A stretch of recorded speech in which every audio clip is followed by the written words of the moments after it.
RISC, CGEIT, ITIL Expert, ISO 27001, COBIT for NIST, and other additional certifications. Previously, he was a partner at Deloitte, where he developed the cyber practice for Central America. Mr. Casas assisted companies like Walmart, P&G, Firestone, Dole, Del Monte Fresh Produce, Banco Nacional, Banco de Costa Rica, Banco BHD Leon. Let us welcome Mr. Casas.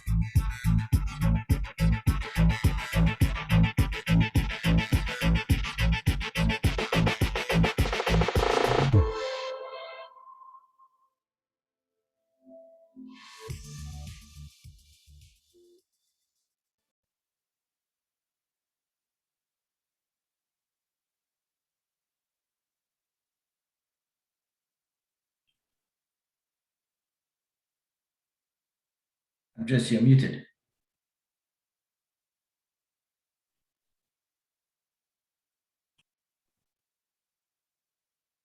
You may be on mute, Andres.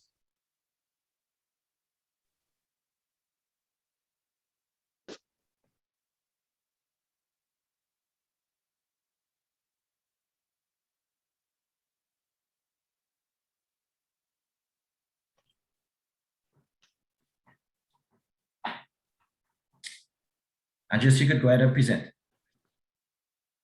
I present? Yeah, correct.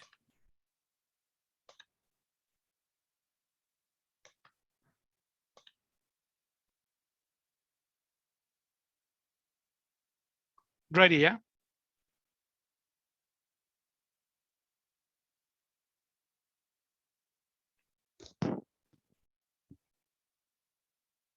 Garvin, could you see my screen? Yes, Andres. Yes, Andres, you can go right ahead. Yes. Okay, so I can go ahead, right? Yes, you can. Yes, you can. Okay. Good afternoon, everybody. I decided to select the experience that we got in Costa Rica, attending the cyber incidents that we have been suffering in the country, starting from the Cyber Gang County. As the results of what have been happening here within the government, we have between April and May, a total of 22 government institutions compromised. From those 22 institutions, 9 of those were affected by ransomware. So some of the systems and 2 of those, all of the systems were affected. And we also supported some private clients that the private clients, all of their information is not publicly available. So this is have been a very nightmare for the country. As in statistics, within the CERT that we have in CISAP, we've got this index from the past 2 years of the incidents that we handled. The first one that is the most common right now is ransomware, which represents the 41% of the cases that we have dealt with. And the second one will be the BEC, the business email compromise, which is an attack using a spoof email to guide the people from the company who's receiving the attack instructions to send wire transfers to wrong accounts or made payments to wrong accounts. In that manner, the attacker will receive all the money directly instead of the ransomware that they have to encrypt and then ask for the payment and do that stuff. This BEC goes directly to the funds.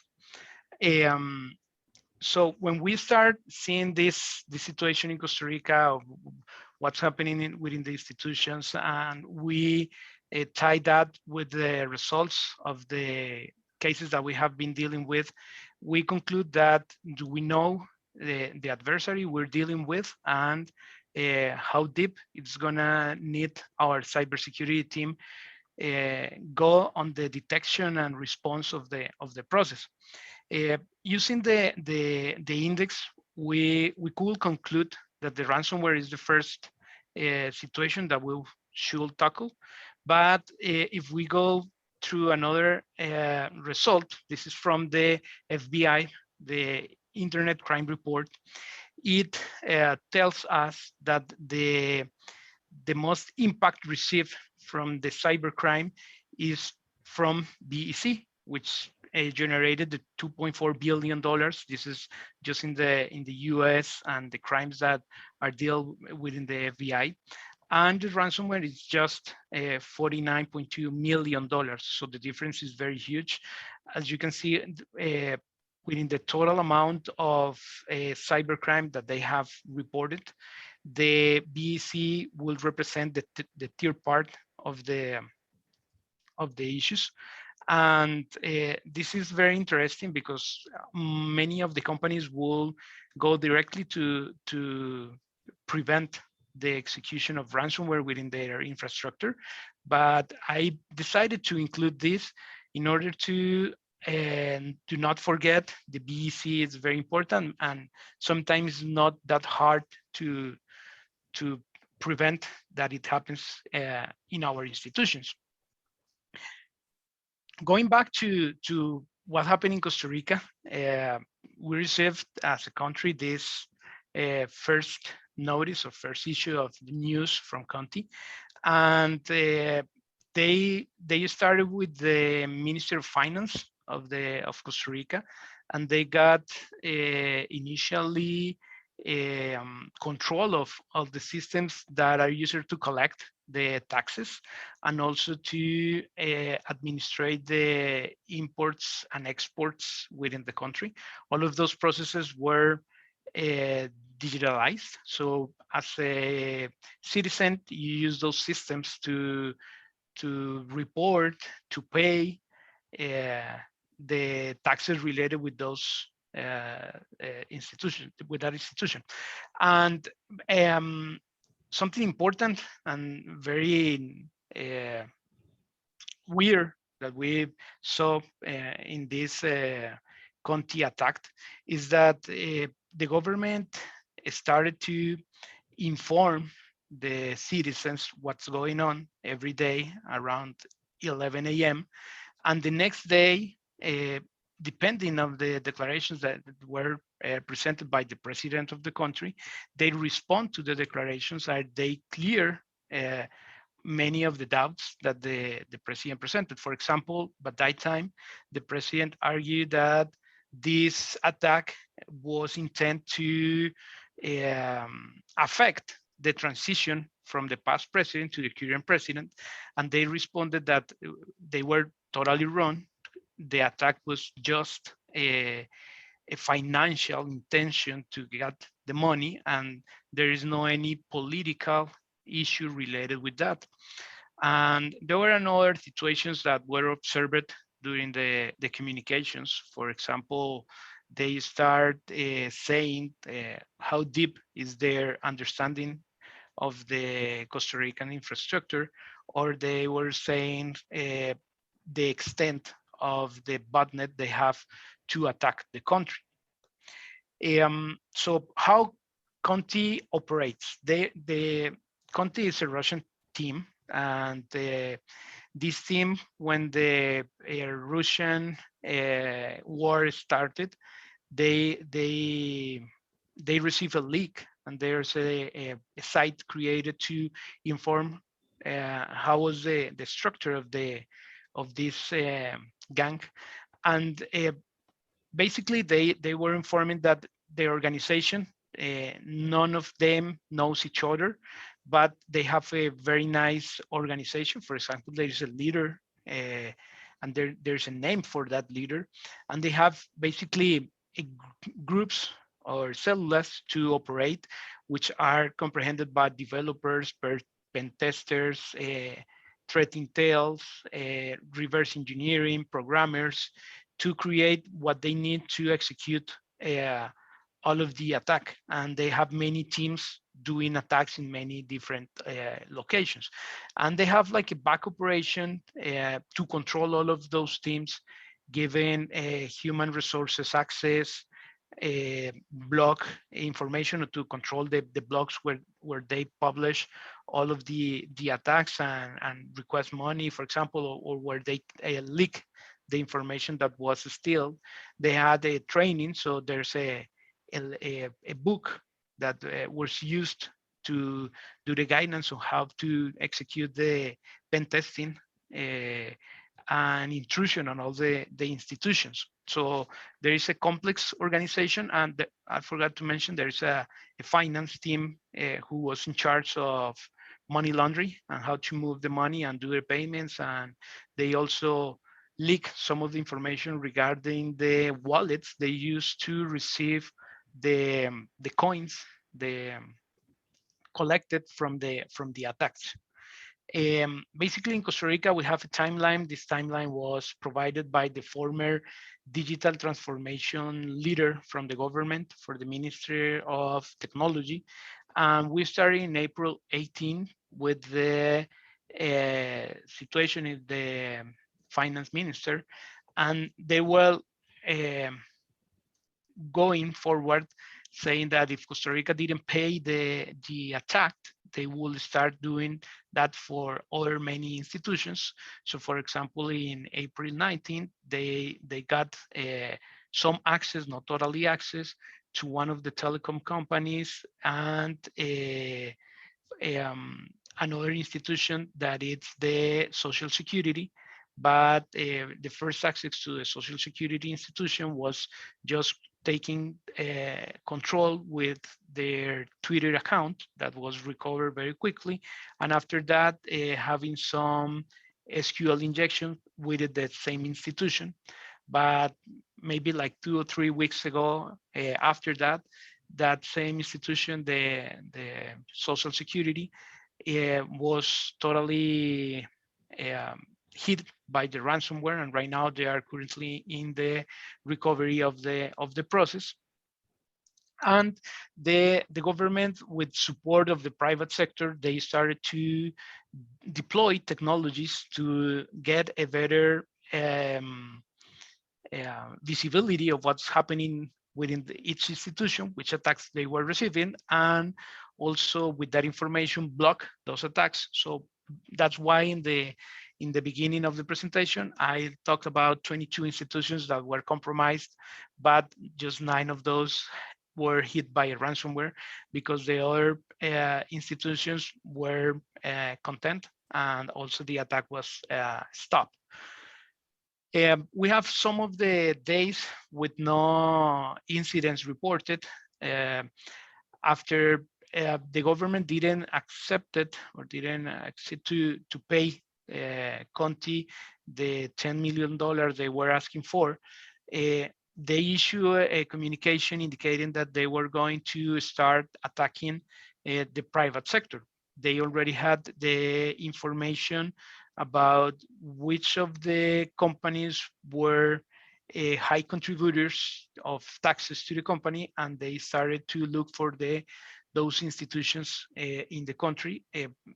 There's no information in this timeline regarding those institutions right here, because they are private, and that information is obviously confidential by those institutions. So then we have some other situations that we saw within the process, that Conti started to dissolve the operation and informed that they were going to support little teams or little gangs that execute these intrusions. And we have other, or we observed some other situations in the company that came from Hive. And the final intrusion and ransomware attack that was received in the Social Security came from Hive as a result, or as a conclusion, after reviewing the rescue notes and all the artifacts that were used within the attack. The government of Costa Rica received cooperation from international governments like Spain and the US, and the US published a reward of $10 million for the people who gave information leading to capture the leaders or participants of this gang. And after that, we saw a really drastic change of how the attack was being executed in the country of Costa Rica, and the situations that were being perceived by each of the institutions were going lower or with less cases and not many information received after that. So within that process, many providers, security providers, issue the information about the intel they have from this group, from Conti. And this is very important for all of our companies to understand what is the intel we have from them, because the procedures they execute to access the networks in the past are the same or almost the same procedures that will continue using in the future. For example, at the same time, the government institutions started receiving those attacks, we delivered to the private clients this information, and we started to prepare to receive those attacks. And for example, with one of the institutions we were working with, they received an attack within their web server, which was an information that we received from the intel that one of the initial entry points for the companies was the web servers. And this intel information was spread by a network of trust that we have here in Costa Rica within the government and the private institutions. So we, our team from the monitoring our operations saw the alert that one of the web servers was receiving the alert of a downloaded malware, and maybe we can talk about, I can show you later how it looks like. And we can, and we start seeing some malicious activity with the AnyDesk application that was deployed in that client. So we asked the client to obviously uninstall the AnyDesk and to separate the network that was compromised, and they decided to separate all the network, all the systems, and do a review of all system by system of what's have been happening within the system, and also deployed an additional detection tools to ensure that when we pass all of those services to a production environment, they were clean and protected to continue operating. There are no private companies that didn't have that option, and I explained that later, but they were not prepared for a situation like this or an attack. The difference from the institutions, the blue dark line, it's how an institution that have been working with cyber and doing a preparation, it's not something that they will be bulletproof. This institution that I was mentioning about their web server, it's not bulletproof. They received the attack. The attacker did control the web server and was using the web server to execute the additional steps of the intrusion. But because they, like year before, started to deploy a monitoring systems, they have to straighten their controls, and they review the unused services. They were able to identify the breach very quickly and execute of all the procedures that was needed to contend and to come back to the normal operation. But I saw another client that they just deployed an EDR, and the EDR didn't stop all the attacks.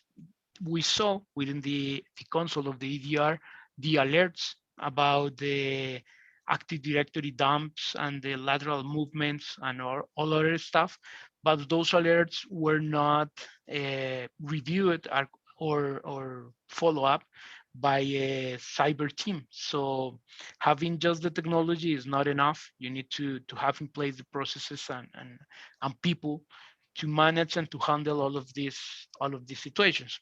So my conclusion for this first observation is that the difference between those two companies is that one did implemented a security program to review and certify every quarter the controls they have, and to ensure that all of the controls operated correctly in the quarter, and that gives that institution the good practices and created uh, the proficiency for the people to execute the controls and include those in the culture, so that enforce the culture and help them to resist or to be more resilient during the attack. This is an example of the download that was tried to execute by the attacker on the web server. So there's just they were just accessing the link, and they were trying to download an application that's called helloworld.msi, and this is a test environment to kind of trace what's going on with the access they were executing.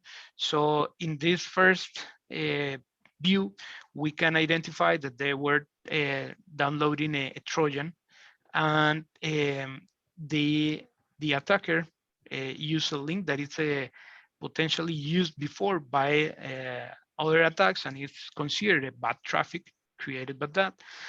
And we get the results of the analysis. We saw that just accessing the link, the client sees just an error page, but very quickly they did a discovery of the registry, a Windows registry, identified the software they want to disable. For example, they're trying to do or evade the EDR and the antivirus, and they modified the registry to download or shut down those services and continue executing their tools to dump services or move, do a lateral movements or any other stuff. At the moment that we identify this, the client shut down the server, and they almost destroyed the server. It was a virtual machine, and we lost the information related with the helloworld.msi, but we got the link to do an investigation during the process. So my closing remarks after seeing those attacks in Costa Rica and how to create a culture of cybersecurity within our institutions or our companies. The first one is that the network monitoring is very important. There's a little short of time or not too many seconds to react and continue. So it's seen or it have been published within some documents that the attacker within the first 2 hours execute all of the attack. And if we cannot identify that in a timely manner, we will be in a very bad position to respond to that. The second one is I saw the difference between 2 institutions, one that have the cybersecurity program implementing controls and improving culture, and the second one that was just using the technology and deploying an EDR. And it's not just deploying the technology, you need to have the process and procedures to be more resilient. But being more resilient it's not the same as being bulletproof that nothing is going to happen. The difference between those is that you shorten the time to recover from the incident, also to identify the situation, and it reduces the impact that it will generate to the company. The third one is the preserve the evidence, because sometimes the investigators, us as a responders, need to see logs, artifacts, or something related. And if the preservation of the evidence is not in place within all of the tools we use or technology that is deployed, it takes some time or additional time to identify what was the intention of the attacker and what is the next step they're going to execute. The fourth one is that if we want to avoid the disruption of our operations, of the leak of information, we need to understand who's the adversary and how to stop modern attacks. So we implement new technology, for example, EDRs, next generation firewalls, or different additional technologies, but also the attacker will identify new techniques to evade those technologies. So we need to understand how they are operating, how they are doing their stuff, in order to go back to our prevention procedures or monitoring procedures in detection, do an adjustments to respond correctly to the attack. The fifth closing remark is that we have to eliminate misconfigurations or unpatched systems, that we have to implement a process to have all the systems patched. In case that we cannot deal with that, at least use a risk-based patching process, and obviously disable of the insecure services. These criminal gangs, they are using remote services to get access to the networks. So if we are publishing a service for remote access that we are not using it, just please disable that service, and it will help the resiliency of our institution. And the last one, these situations create an awareness of cybersecurity and use the moment to communicate correctly within the users, and also within their providers, because there's another attacks that are related to your chain that needs to be handled. So that's my short presentation of what has been happening in Costa Rica. Okay, great. Some serious insight into, I should say, more insight into the Costa Rica attacks. And of course, what we have seen is a well-organized structure. And you're talking persons with finance, well orchestrated, and therefore understanding the security posture, cybersecurity posture is very important for organizations. And this is what we are doing here today, trying to bring some and highlighting some of the key elements that you need to take away to start developing your policies and procedures. And of course, if you need the assistance, you can call Precision Cybersecurity Digital Solutions as well. Of course, if you have any questions, please feel free to put it in the question and answer chat below the chat box, and we will take those questions at the very end. If you don't, you can also send your feedback to info@precision-cyber.com, and you also just give us your feedback. It's important that we get your feedback in terms of this, and we develop and learn in terms of what is some of the information and insights that you need to get from an organizational standpoint. So thank you, Andres, again. And we now take you over to Mr. Mersute of Deloitte, who will take you through his presentation.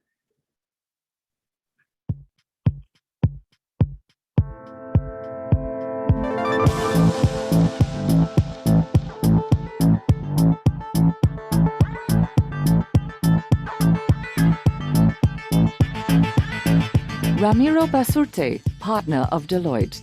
Mr. Basurte is a partner at Deloitte who leads the cyber risk practice in the LATAM region. He has been with Deloitte since 2003 and has over 19 years of IT working experience. He leads a team of cyber risk subject matter experts and has specialized in the field of information security and data privacy, providing cybersecurity assessments and implementation. At Deloitte, he has oversight of many cyber risk engagements, ensuring quality and client satisfaction. Working with our clients across all industries, he has performed numerous security assessments and implementations, including cyber maturity assessments, cyber transformation, ISO 27001/22301 assessments and implementations, SOC services, monitoring, threat intel, cyber incident response, threat hunting, management and implementation, data privacy, to name a few. He is certified in CISSP, MCSD, COBIT-5, ISO 27001 Lead Auditor/Lead Implement. Let us welcome Mr. Basurte.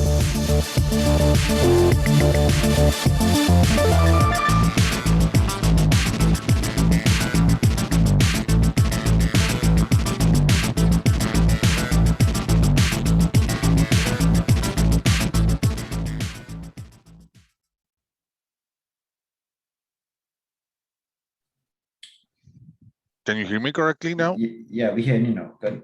Okay. Good afternoon, everyone, and thank you for these brief moments. And picking up where Andres left from one of his final takeaways about building a cyber culture, we will now dig deeper into some of the aspects, some of the key considerations, and some ideas to start building that cyber culture within our organizations. So first of all, to be cyber aware means that we know what it means and what it implies. So basically, we start by what is cyber risk? Okay, what is what does it mean? What does it imply? And based on the ISO guide, cybersecurity risks are basically the loss of confidentiality, integrity, and availability of information. The infrastructure that holds that information, and those of, it might even cover those of our providers. He says that loss of either confidentiality, integrity, or availability might affect systems and reflect potentially adverse impacts. So when we talk about cyber risks now, we won't be talking about just a server going down or a piece of information getting exfiltrated.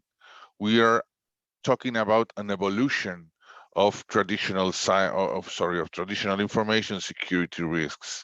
We have new concept, new criteria, new players, and for example, new ideas to include, such as what is an internal or an external attacker, what is a tactic or a technique for a new attack, what is a threat, either again internal or external.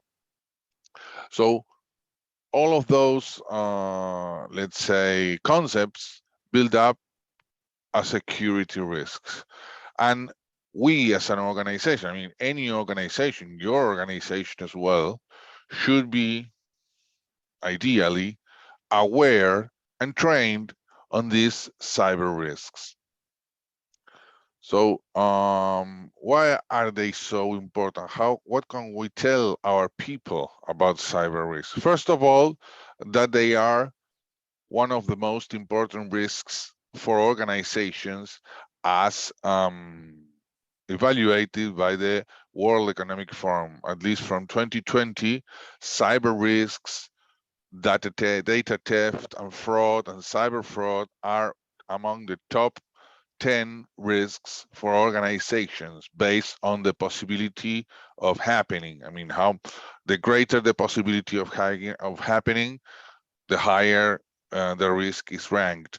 So the World Economic Forum, which is a worldwide recognized organization for these kind of analysis, has shown us for the last 2 or 3 years how these kind of risks have been climbing down the, let's say, the ranking to now be one of the top 10 kinds of risks for organization. You will see risks regarding the weather, risks regarding illnesses or pandemics, and you will also see, as they are marked, cyber risks among the most common ones and the ones that can create the greatest impact.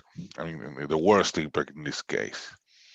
Just for you to have in mind and to, let's say, complete this short trendy picture, 25% of organizations find out in 2020 that they were attacked or breached 1 year after the attack actually took place. Remember what Andres said, that the longer it takes for you to realize you were attacked, the longer it takes to remediate it, and the worse it is for each organization, because it means that the attacker could act with calm, they could deploy all their tools, they could get all their targets, and then eventually move on. So the longer it takes, the worse it gets, let's say.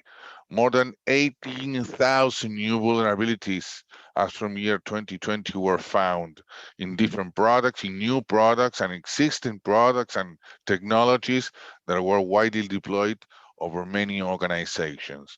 And they predict that in the time period of 4 years between 2019 and 2023, which is next year, the impact of cybersecurity in business, and of course, cyber risks management as well, will be $5.3 trillion. I mean, not billions, but trillions. Imagine, just to give you an idea of how important things are going to get and how updated we need to stay. And as I said, ranked number 6 and 7 for global risks with greater probability of occurrence, for organizations based on the World Economic Forum. So if we talk about cyber risk, we know now that we are talking about things that are important, that are actually happening, and that they can have a great impact in our organization. So building a cyber-aware culture where the organization, as well as the people within the organization, working for the organization, are aware of these things, is of utter importance.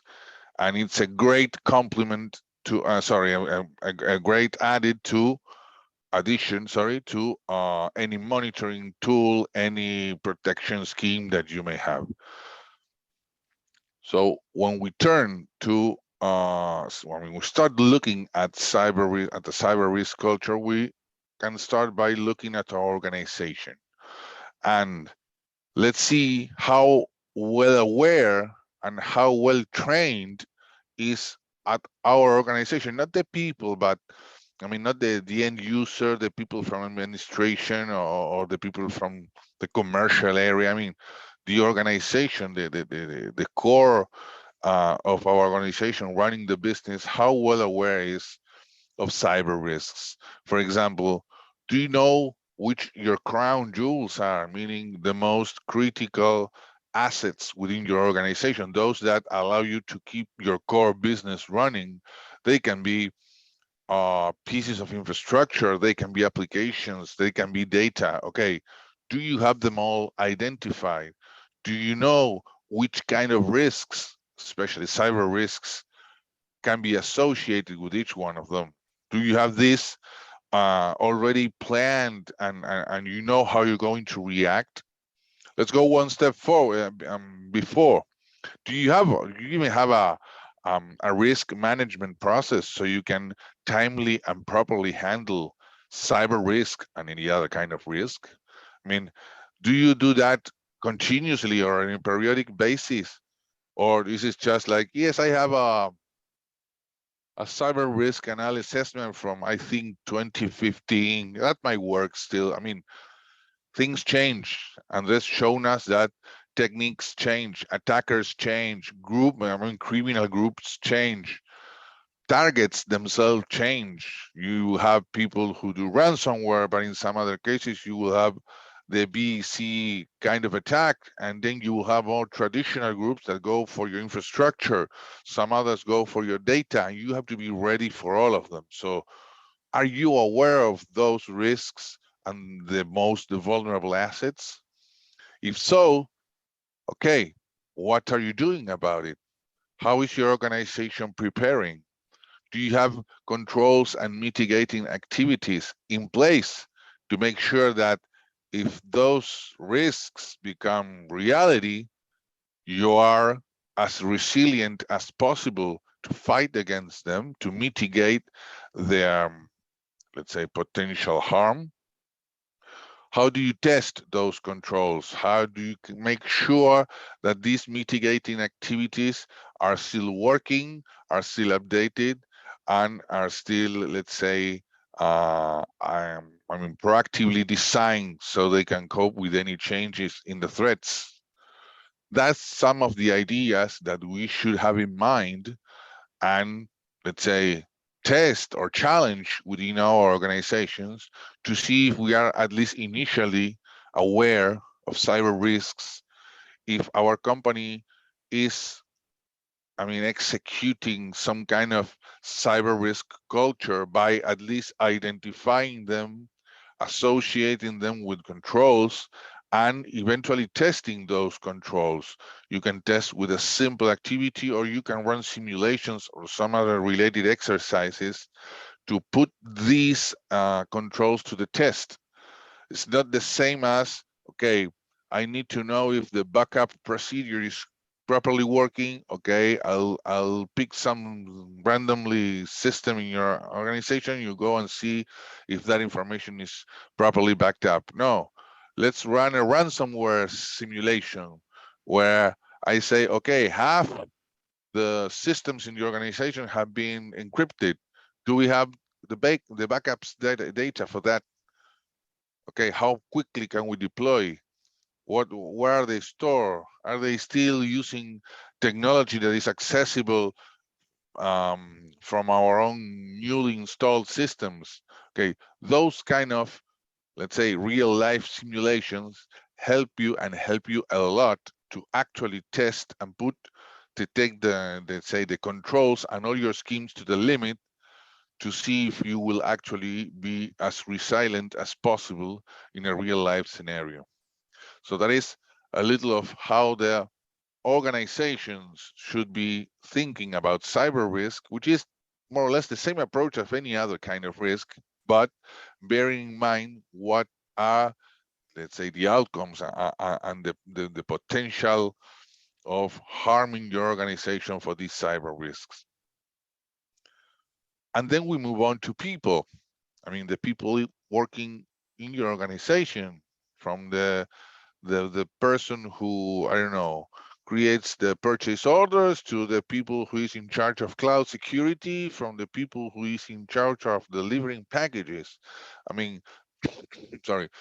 Nowadays, most of them have a computer, or they can access some device, or they bring their own device and access company infrastructure or data or systems. So they are all equally involved in participating in this new cyber culture and cyber awareness. And how can you put these people bring these people closer to this kind of awareness? By training them. You can create special trainings for different, let's say, audiences of group of people. You will not approach the IT people the same way you will approach the commercial people or the marketing people or the human resources people, because they have different backgrounds, they have different levels of understanding of what cybersecurity is. But you need to develop them, to plan them, and to execute them. The same happens with awareness. Awareness is more like you will see training as specific things, specific courses or education programs. Awareness are just tips and bits of different things for you to keep reminding and keep them in mind what is important. Social media, have you trained or make your people aware of which are the risks of exposing themselves or exposing information from your organization in social media, pictures at work, information about organization activities and so on, are always a door for attackers looking for information. So how can you put this into work with people mostly? Trainings, as we said, pick the hot topics: phishing, ransomware, identity theft, things that are closer to people that they can find in social networking in by using messaging applications. So they will pick that up right away. Using innovative communication channels. I mean, not just delivering information with a PDF file or a simple email. Try new approaches, gamification, use games or funny activities as a way of learning new things. Use graphic media in key places in your office, not just in the meeting rooms, but in the kitchen, in the laboratories, in people where people meet to have a coffee.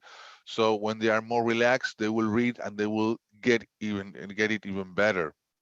Use technology. Well, email, we said, screensaver, wallpapers, anything that can get you closer sorry, to your staff and send over those channels the information. And as also Andres mentioned, it will look like we were in sync. I mean, it's kind of great. Use real life situations, either things that happen to your organization or things that happen outside your organization but are clearly identifiable.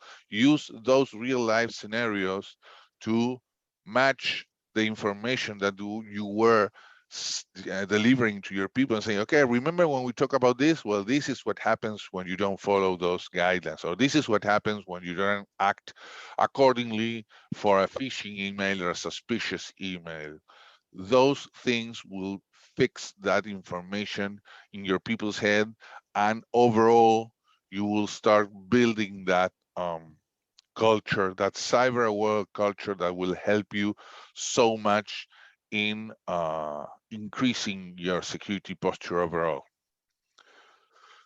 So some final key takeaways, so I wouldn't take up much of your time and this session. Remember that cyber risk culture is enterprise-wide. All your company, all your components, all your people should be committed, and it should the first and the strongest commitment should come from management.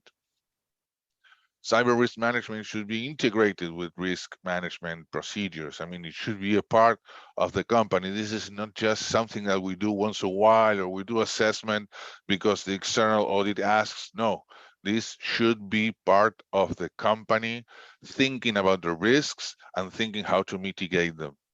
Define controls and activities as a result of that process, not as a result of an isolated request or just to cover an audit point. Do it because you know it's important, not because you have to. Okay. Proactive activities to identify new risk and threats. Use services that you're already running, SOC services, monitoring services, threat intel services, cyber threat hunting services. They are all great information feeds for your cybersecurity risk management process. Then think of people.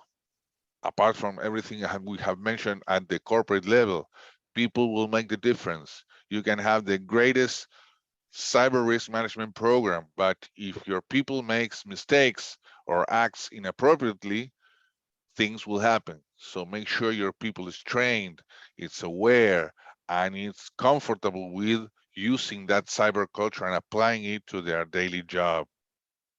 How? Use different approaches for reaching out to different groups of people.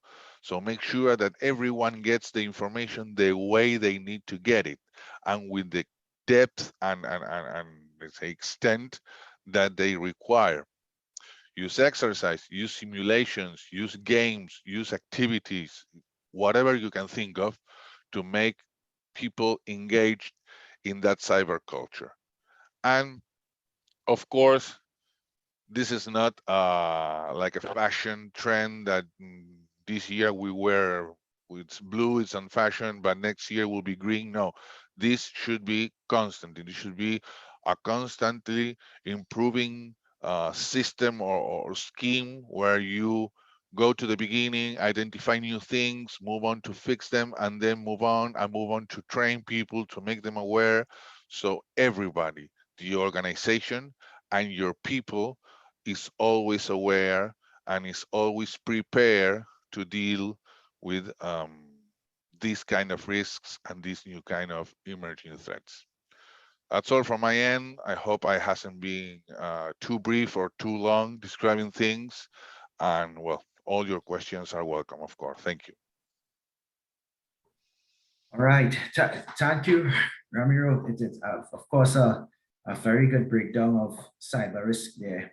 Of course, we hear the story, the continuation of awareness training, how important it is for the people within the organization, because cyber risk is top 10 for organizations. And of course, key stats that stand out, the 25% of companies finding out after 1 year of being hacked. I mean, that's not good for organizations.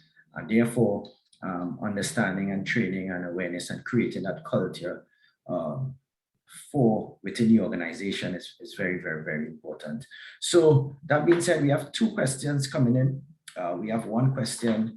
Would you say the deployment of any desk is a weak point on a network for attackers to use to gain access? I would say that the tool per se is not the problem. Is the problem in case that you do not know your network, your traffic, and what is happening within your network. The attackers, for example, they use PowerShell. PowerShell is a basic tool for administrators in Windows. And I cannot conclude that PowerShell is a weak point for the network.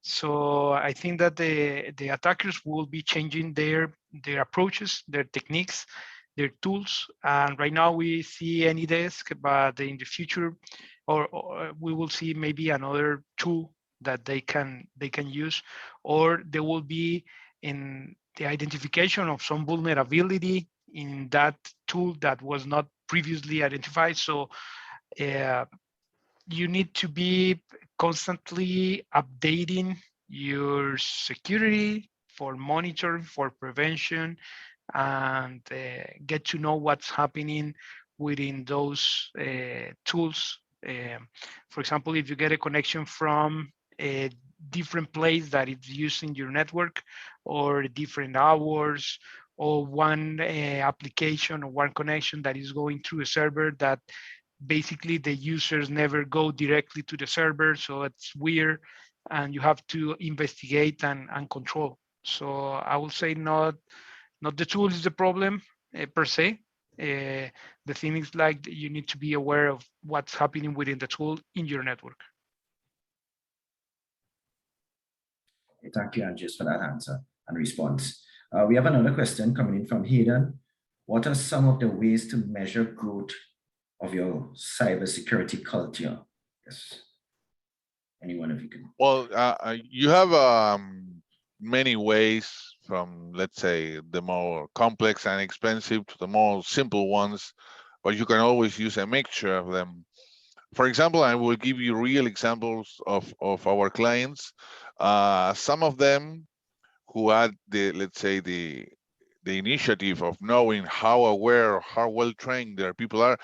Let's put IT people and security people aside just for a while. For example, you know that there's websites that allow you to launch like free surveys. Okay, some of them launch a survey and they communicate it to the people so they can answer with maybe 2 or 3 questions, nothing long, nothing boring. And you start getting feedback from what they actually know and what they actually don't know. Some others go one step further and they have like focus groups. They build up focus groups with people from different areas in the company, and they put them all together, and they give them like a chat, an introductory chat to cybersecurity, and start asking questions to see about, I mean, to evaluate their answers and say, okay, these people are, I mean, so far aware of what's going on. These people don't know what a cyber risk is. And then in other cases, in a more complex, let's say, and of course, expensive scenario, what some other companies have done is use some of the approaches proactively that I've mentioned, not maybe to, in this case, to train, but as the question goes, to assess the level of cyber culture. For example, one of our clients that had the opportunity hired another company who built for them a game, a mobile game, like you play Fortnite. Well, it was not that funny, but you had to start moving on with the game, and the game will start asking you questions and presenting you scenarios, very simple real life scenarios. Okay, you get in a mail with this subject or from this sender or with this kind of format.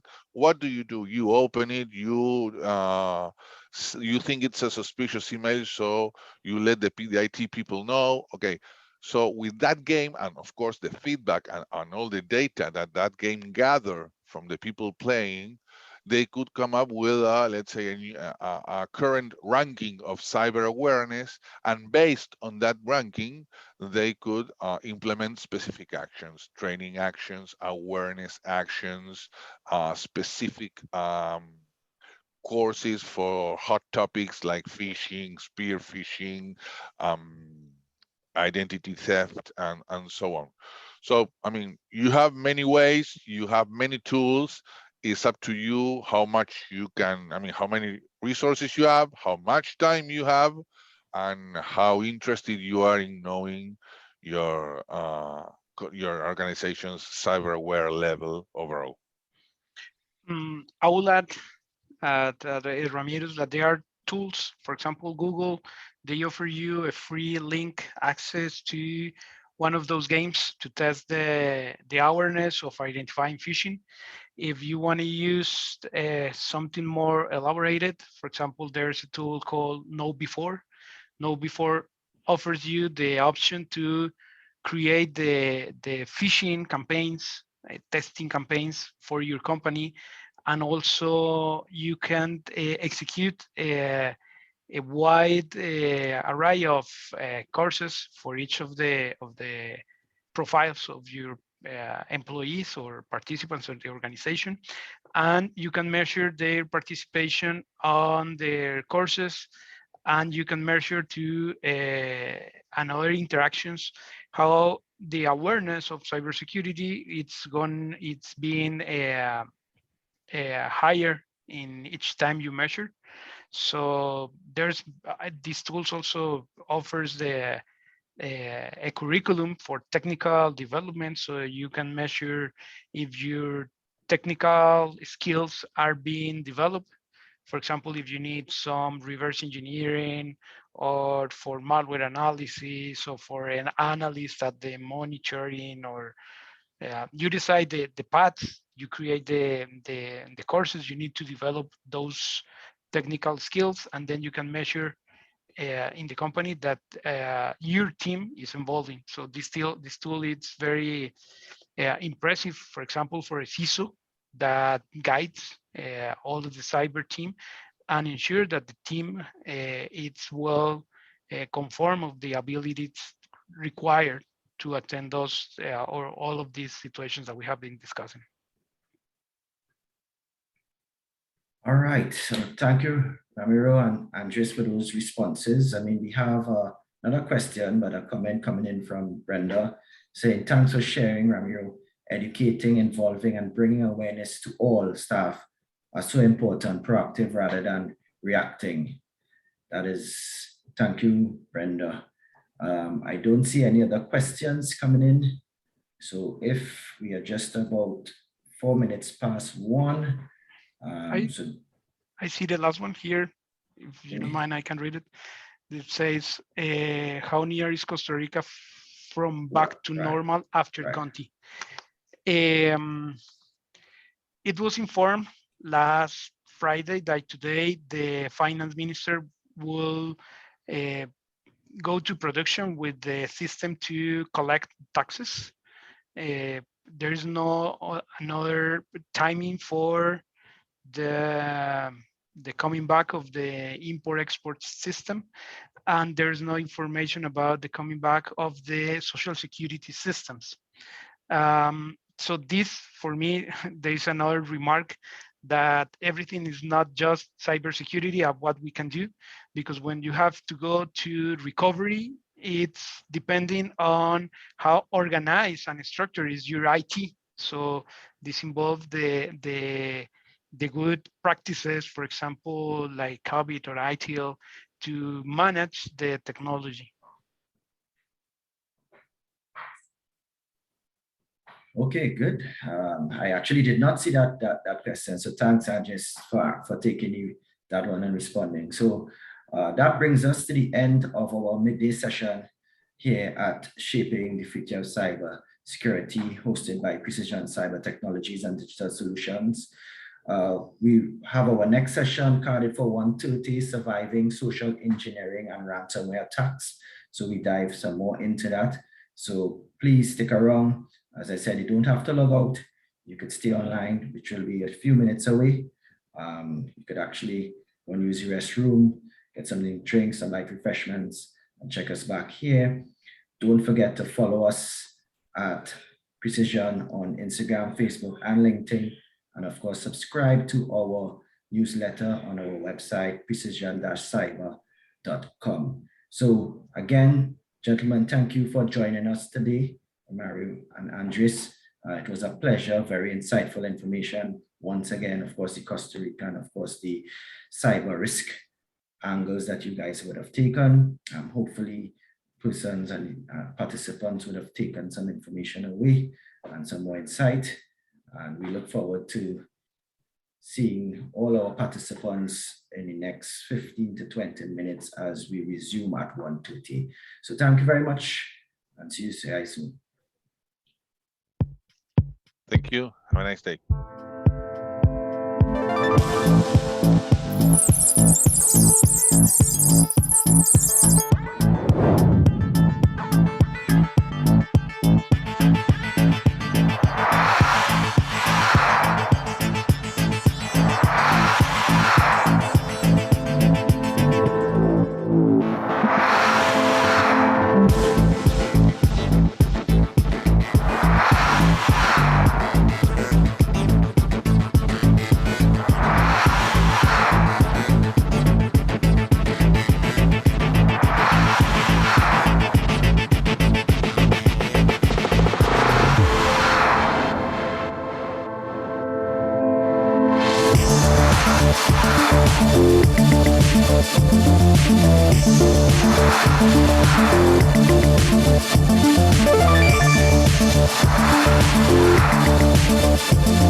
Hi, Garvin, how are you? Good, I'm good, Dara. Just checking my audio, thanks.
Right. So welcome back to our third and final session of today's webinar, Shaping the Future of Cybersecurity, as we discuss surviving social engineering and ransomware attacks. We have a packed evening session with two speakers coming out of Kudalski Security joining us this afternoon, as well as a representative from Trinidad and Tobago Cybersecurity Response Team. But before we jump into the presentations, don't forget you can put your questions in the Q&A chat box just below, and we will get to those questions after the presentation. So the three presentations, we'll take the questions at the very end. So without further ado, I would like to hand you over to Mr. Graham Payne Kudalski, who will take you through his presentation.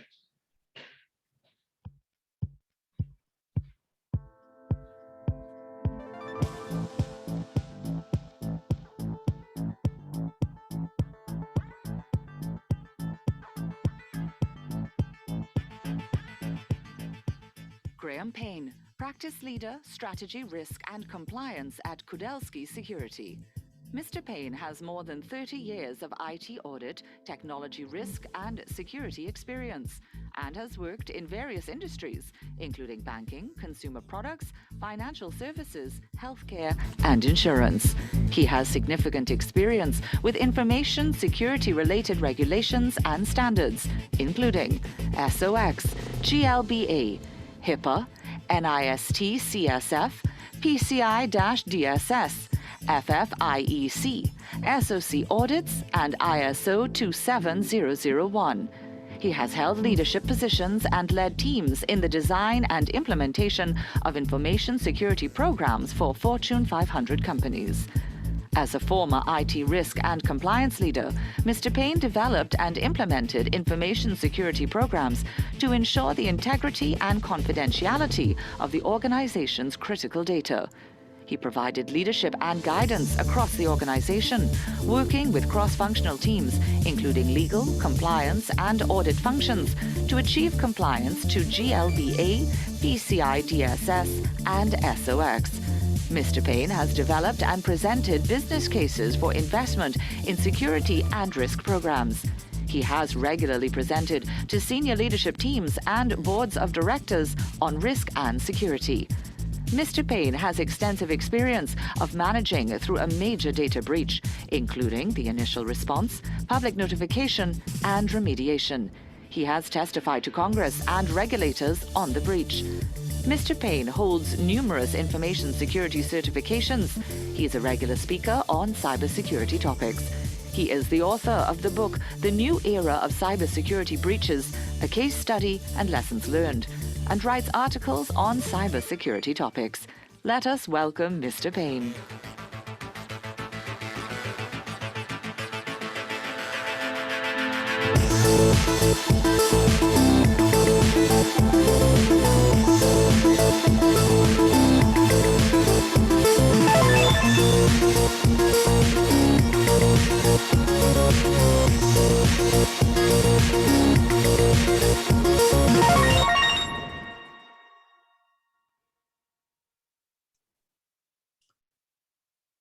Thank you for that introduction.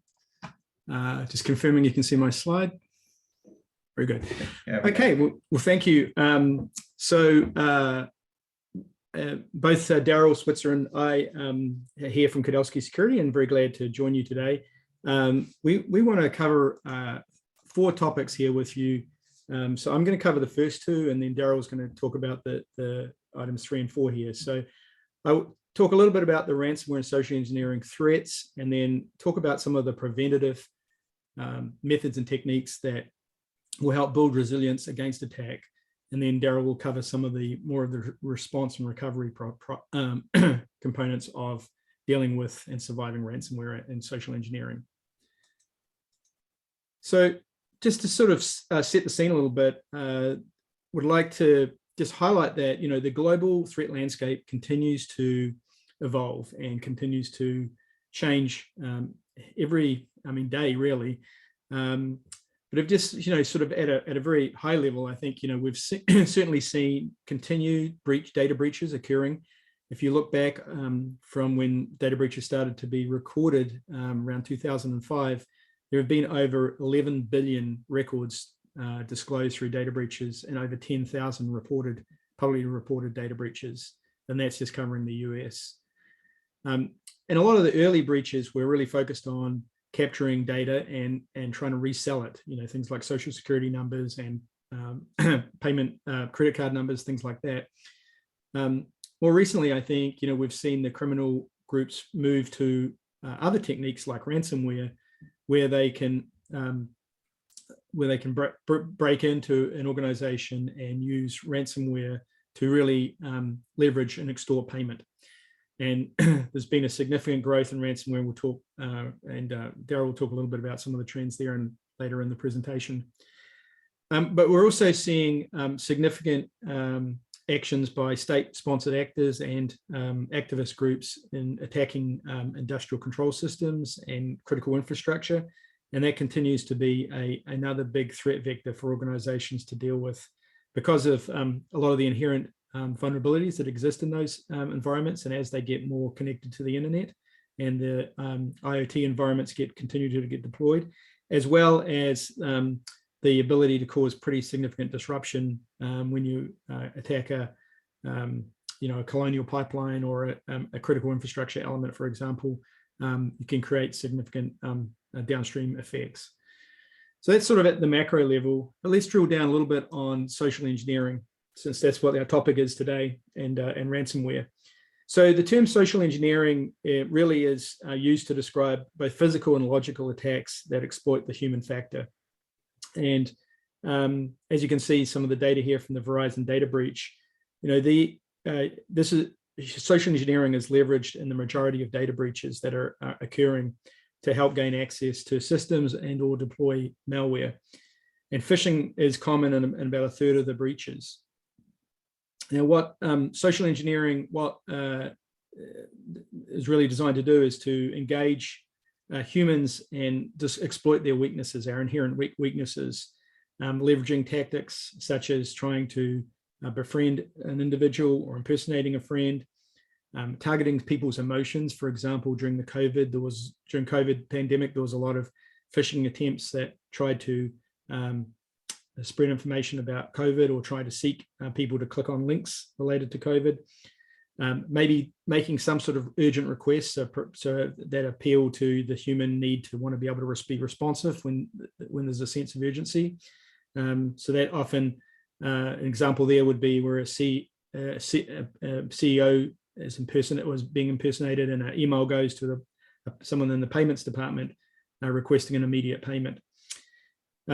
Or just creating a great offer that you just can't avoid clicking on. So those are the types of techniques that we see in the social engineering.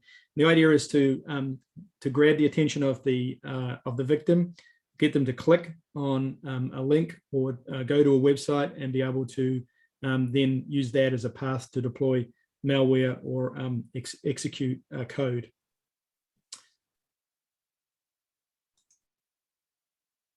Now, ransomware leverages some of those techniques in social engineering and is really not a new threat. In fact, ransomware has been around since 1989, which was the first known ransomware attack, the PC Cyborg attack.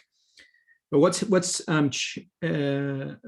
happened more recently has been the use of encrypted ransomware, and that really started to become common starting around 2013 with the propagation of CryptoLocker that leveraged Bitcoin to collect ransoms. Probably one of the most significant ransomware attacks that people are aware of is the WannaCry ransomware attack in 2017 that affected over 230,000 computers in over 150 countries. And the attackers there deployed the WannaCry variant, demanded $300 per computer, and gave the victims 7 days to make the payment. Otherwise, their encrypted files would be deleted.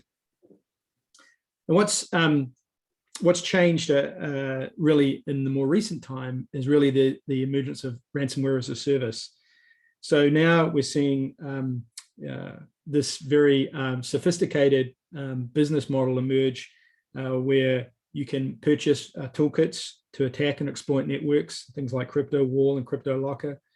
We're seeing business models emerge where they're offering 24/7 support, allows you to do bundled offers, to kind of do user reviews on different providers, to just like kind of an Amazon review, and also the ability to again the ability to leverage cryptocurrencies. So really, the cryptocurrency, what's happened with cryptocurrencies has really helped facilitate the use of the ransomware as a service business model, but also obviously the collection of ransom payments as well.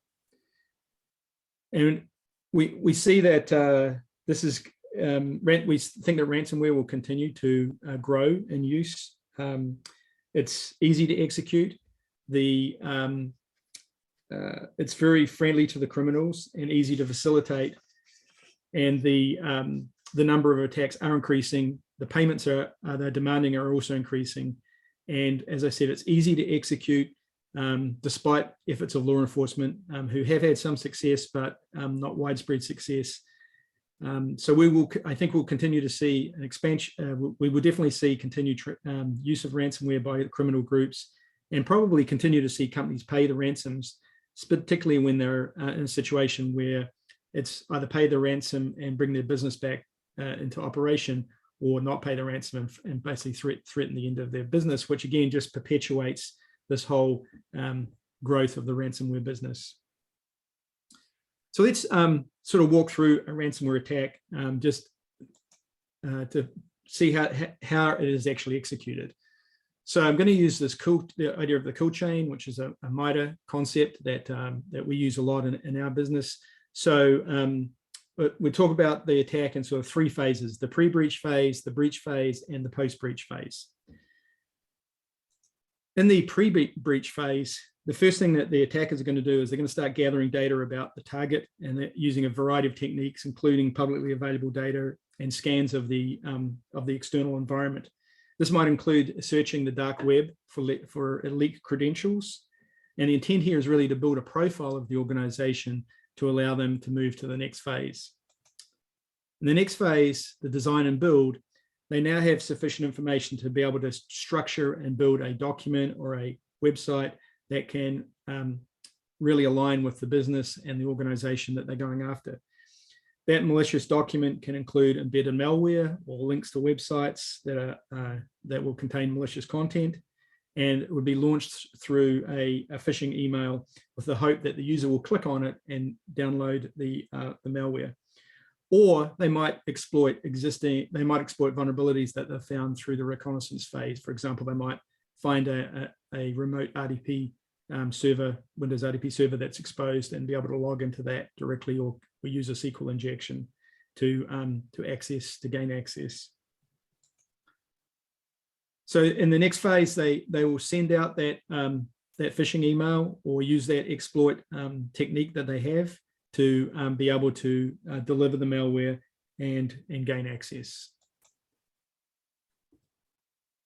So now we move into the breach phase. In the breach phase, the malware is deployed, and now we start to execute or exploit vulnerabilities that exist on the internal network or in the target environment.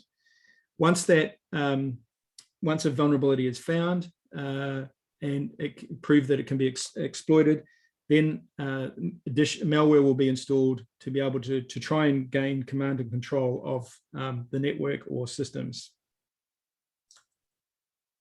So now at that point, we've actually gained access to the system, we've deployed our malware, and we now have command and control. At that point, often the attacker now will sell or lease that information, that command and control system, to another party so that they can exploit the ransomware or deliver the ransomware payload. So so now we're in the post-breach phase. So now the command and control has been established. The attacker now has a path to send and receive commands through into the internal environment.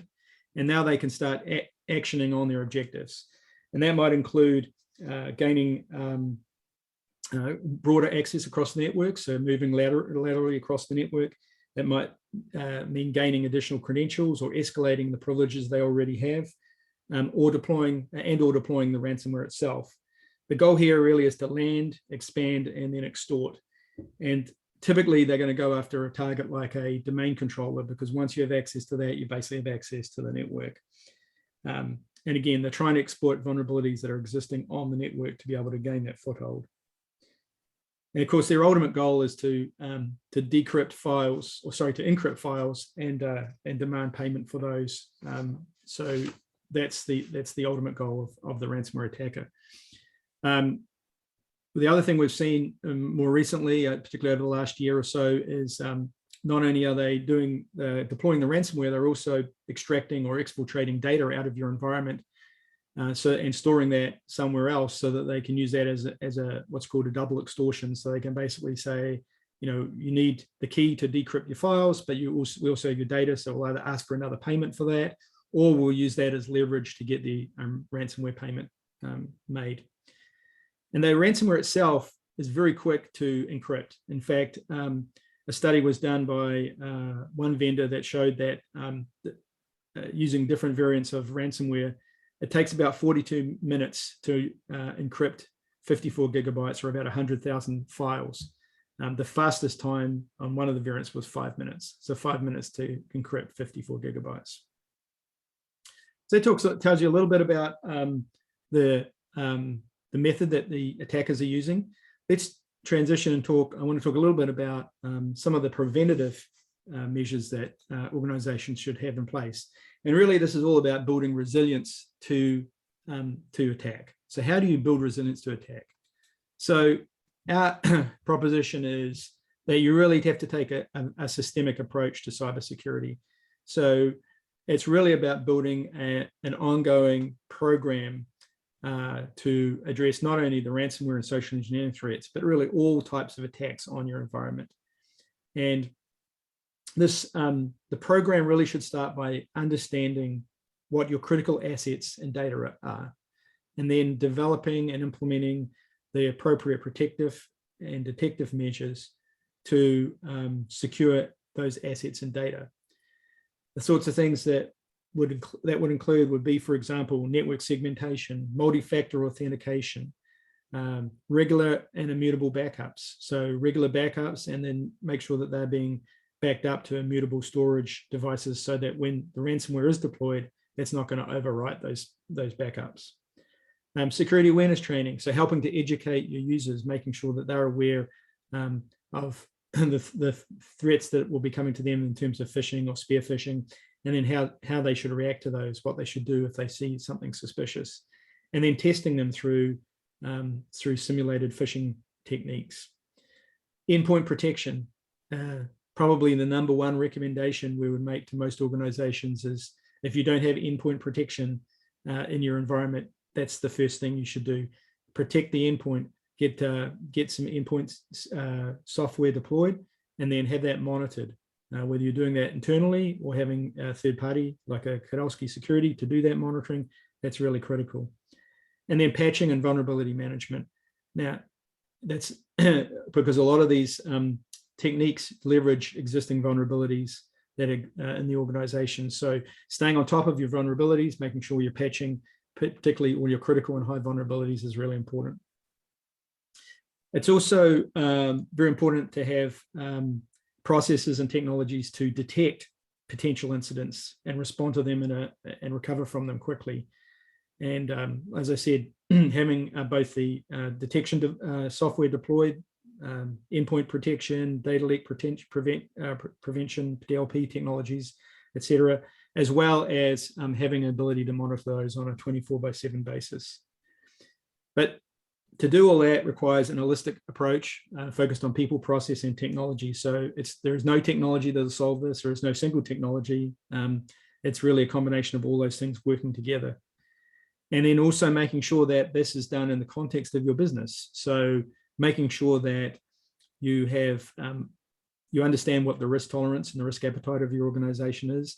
And then if the risk tolerance is very low, then obviously that requires more stringent control, as opposed to organizations where they may have more relaxed or a more general risk tolerance. So regulated industries such as banking, for example, generally have a very low risk tolerance, both because of regulatory pressures as well as just because of the business model. So just understanding that is an important factor of building your program.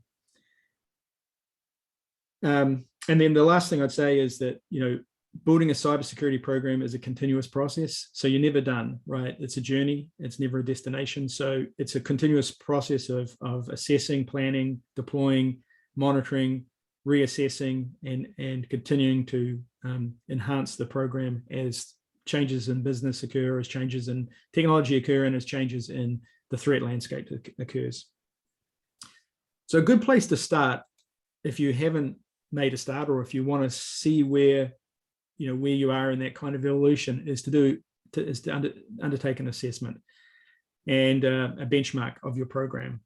So this is a lot of work we do, and myself and my team do, is we come in and we take a look at an organization's and cybersecurity program and really benchmark it to understand where they are compared to others in their industry, where their maturity is, where they need to go, what are the investments they need to make, what's the roadmap look like, where are the gaps, where are the risks, and then being able to use that to educate their leadership and their management and their boards to be able to make the appropriate investments based on their risk tolerance and their risk appetite. In addition to doing kind of a holistic enterprise assessment of your security program, we'd also recommend, particularly related to ransomware, a more focused assessment on the preventative, detective, and responsive processes you've got in place to address the ransomware threat. We've found this type of an assessment to be very helpful to organizations that particularly are being asked by their management teams, by their boards, about how would they react to a ransomware event? Are they prepared for it, and have they got all appropriate protections in place to minimize the impact of a ransomware event?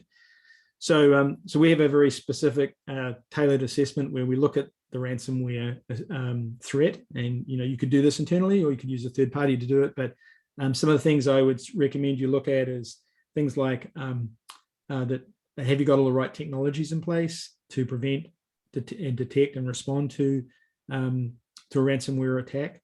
And there is some good guidance available, for example, from the National Institute of Standards and Technology in the US that talks about some of the controls and methods and mechanisms that you can use to protect yourself and detect and respond to a ransomware event.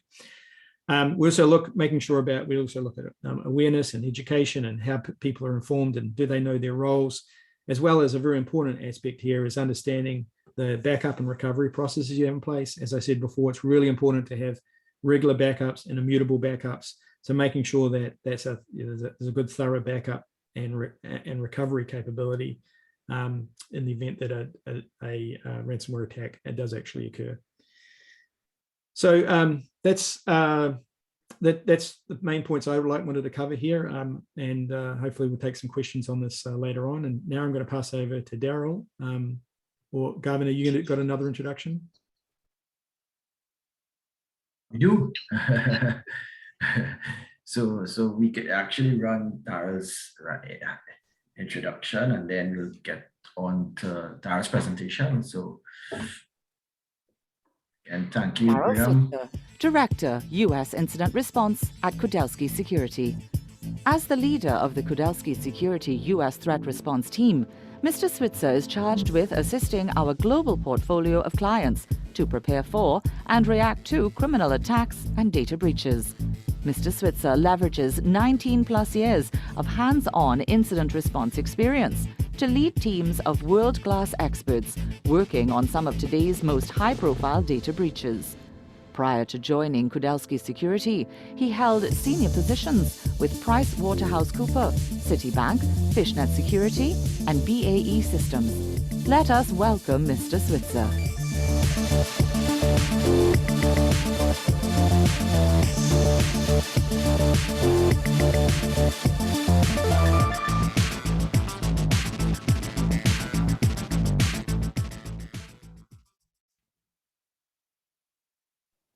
Great. Thank you for the introduction, and thank you all for spending a few minutes here today with us talking about ransomware and how to protect yourself.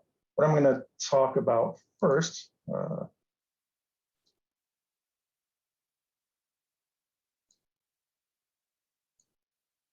got the right slide, Graham?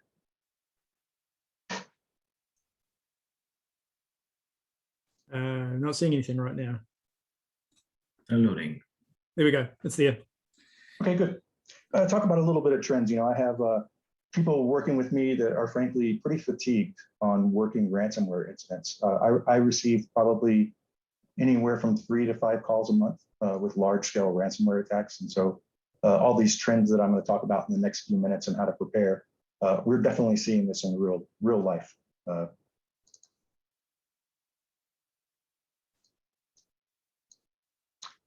Very interesting. Average ransomware payment is over $200,000. That's down quite a bit from the last quarter of 2021. I'll show a graph in a few minutes that really shows the explosion of ransomware during the pandemic. Everybody was working from home.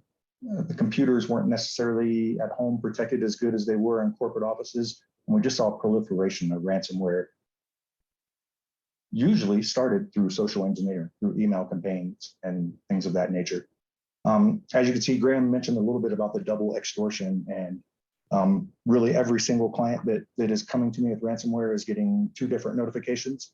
They get the first notification that they have ransomware on their systems, and then usually within a week or 2, they receive additional emails trying to extort and showing that the threat actor has gained access to some sensitive files. Usually they'll send some screen prints or something like that. We even see them to really leverage the double extortion. There's websites that you can go to where they will leak your company name and say that you're not interested in security, and they have your data and they start releasing it piece by piece. We're seeing this quite a bit.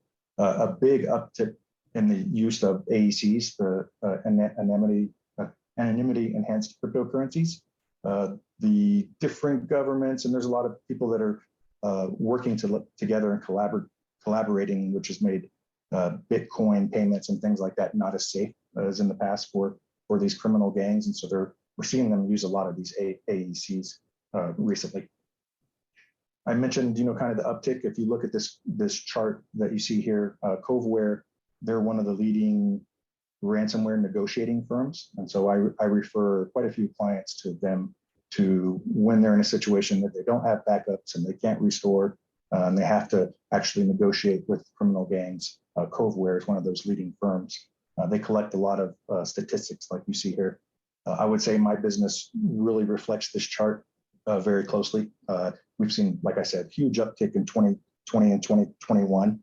We saw a little drop in the beginning of this quarter 1 of 2022, but that's only, I think, because we had such an uptick at the end of 2021. Interesting enough, RDP, Remote Desktop Protocol, is still one of the most attacked vectors. This has been going on since the 90s, and it still continues. What happens is clients expose terminal services to the internet.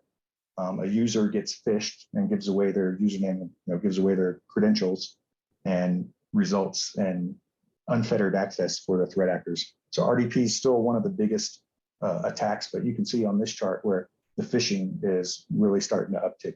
Everybody's getting a little smarter about RDP, but we're seeing a lot more phishing attacks. And like Graham mentioned, there's always the vulnerabilities. I would say it's one of the leading causes for most of the incidents, not just ransomware. It's just unpatched vulnerabilities in organizations. We mentioned the double extortion, and I've had personally a couple different clients, and I've read about a lot of other clients where once the threat actor shows you that they have proof of life, we call it, they have your data, maybe you decide to pay them, you have to have some kind of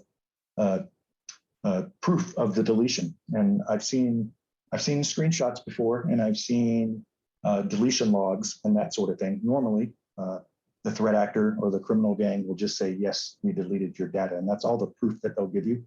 I thought it rather interesting that almost 2% of the people are willing to get on a live screen share with a person who attacked their network so that they can watch them delete their files. I always, I think most of us probably have a pretty hard time with this. You know, you're really depending on a criminal gang to keep their word. And so we have seen cases where, and I've read about several cases where the threat actor has claimed to delete the data, but then they come back 6 months, a year later, trying to extort more money and saying they didn't delete all the data. We see that quite a bit.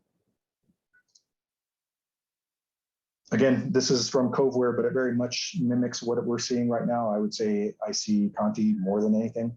In most organizations, Conti's quite the gang. It has everything from 0-day creators to infrastructure managers to brokers and almost a sales organization. It's pretty interesting, the ransomware as a service that Conti is doing right now. The Lockbit and Black Cat are very prevalent. And I've even seen quite a few Phoboses in the last 6 months. And you can see the ones that have kind of broken through to be the new big players on the block.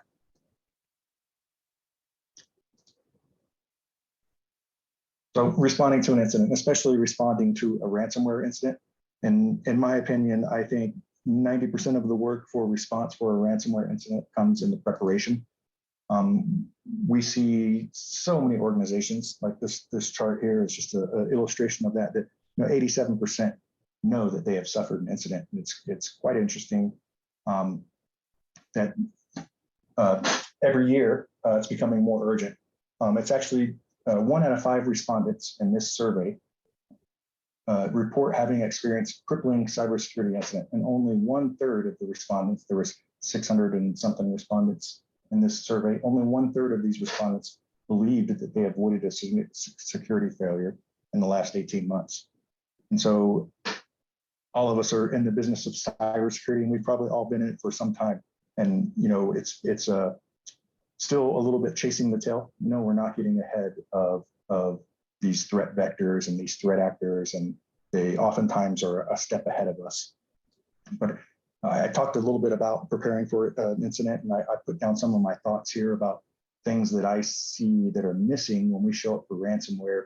After the ransomware incident, you'll see a lot of suggestions in here about contracts and standards and policies. And I can tell you that after a ransomware incident, all of that happens. It's a shame that it doesn't happen before, but especially when it comes to negotiating contracts and understanding privilege, these are very important things that can save a lot of time during a ransomware incident. I see too many clients struggling with insurance companies, and too many clients that don't know who they're going to call when an incident happens. And so really getting these agreements in place now, understanding how it's going to work, usually through something like a tabletop exercise, is very beneficial for clients, so that we understand who we're going to call, when we're going to call them, how they're going to be able to help us, and what the limits of their help are going to be. One of the most important things, knowing where your capabilities stop and when you have to call somebody else. And I put tabletop exercises on its own line just because having a third party come in, conduct a tabletop exercise, and run both your technical team and your executive leadership team through their roles and responsibilities that are going to be required of them during a ransomware incident is much easier to do in a tabletop exercise than in real life. And so hopefully got some questions about this at the end about preparing. Obviously, when it comes to ransomware, backups are probably the biggest gap for most customers. And there's an old adage of a 3-2-1 rule for backups, where you have 3 copies of your backups. 2 of them are on different medium, and 1 of them is offline. And what I see happen to too many customers is that the backups are all online. And so I'm pulling a number out of my head, but it's probably pretty close, 65-75% of the attacks I see, the first thing that the threat actor does after they get domain admin access is they go after the service accounts for Veeam or backup exec, these kind of things. They really target those right away, because one of the big keys in them being successful is to make sure that you don't have backups.